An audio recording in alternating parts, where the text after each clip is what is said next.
કોણ છે બિપિન ઠાકોર? ચાલો જાણીએ. બિપિન ઠાકોરનો જન્મ એક સામાન્ય પરિવારમાં થયો હતો. 7 જુલાઈ 1988ના રોજ રખિયાલ ગામ થયો હતો, જેઓ હાલ રાણીપ ગામના વતની છે. જે નાનપણથી નીડર વ્યક્તિત્વ અને હિન્દુત્વની વિચારધારા ધરાવતા હતા. તેમને વર્ષ 1996થી આરએસએસમાં જોડાઈ બાલ સ્વયંસેવક બની બાલવર્ગ અને પ્રાથમિક વર્ગ પૂર્ણ કરી વર્ષ 2002માં શાયમ શાખાના કાર્યવાહની જવાબદારી ડોક્ટર હેડગેવારજીની વિચારધારા સાથે નિભાવી.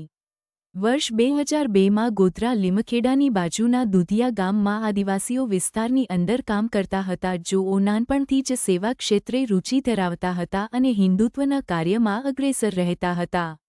વર્ષ 2003થી 2017 સુધી વિશ્વ હિન્દુ પરિષદ બજરંગ દળમાં જોડાઈ રાણીપ પ્રખંડમાં બજરંગ દળ સંયોજક, ત્યારબાદ સાબરમતી જિલ્લામાં બજરંગ દળ સંયોજક તરીકે તેમજ કર્ણાવતી પશ્ચિમ વિભાગમાં સંયોજક તરીકે જવાબદારી નિભાવી. વર્ષ 2018થી આંતરરાષ્ટ્રીય હિન્દુ પરિષદ રાષ્ટ્રીય બજરંગ દળના સંસ્થાપક રાષ્ટ્રીય અધ્યક્ષ માનનીય ડોક્ટર પ્રવીણભાઈ તોગડિયાની હિન્દુત્વ વિચારધારા સાથે જોડાયા.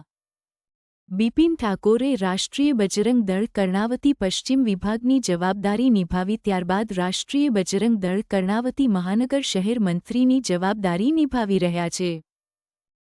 વર્ષ 2020માં આખા દેશ અને દુનિયામાં કોરોનાનો હાહાકાર મચી ઉઠ્યો અને આખા દેશમાં લોકડાઉન થઈ ગયું. આવી કપરી પરિસ્થિતિમાં બિપિન ઠાકોર અને કાર્યકર્તા સાથે મળીને લોકોને 2 ટાઈમ ફૂડ પેકેટ જેવા સેવા કાર્યો કર્યા.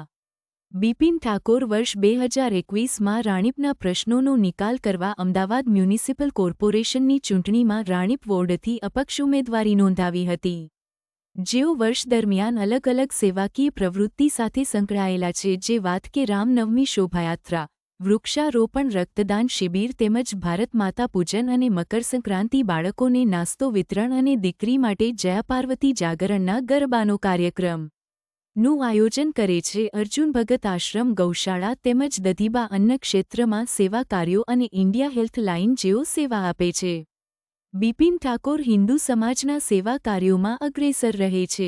બિપિન ઠાકોર રાણીપના દરેક સમાજમાં લોકચાહના ધરાવે છે અને યુવાનોને સાથે રાખી સેવા કાર્યરત ચાલુ રાખે છે. બિપિન ઠાકોરની રાણીપના લોકોની મુલાકાત કરી લોકોની વચ્ચે રહેતા આ એક બિપિન ઠાકોરની આગવી ઓળખ ઊભી કરી છે.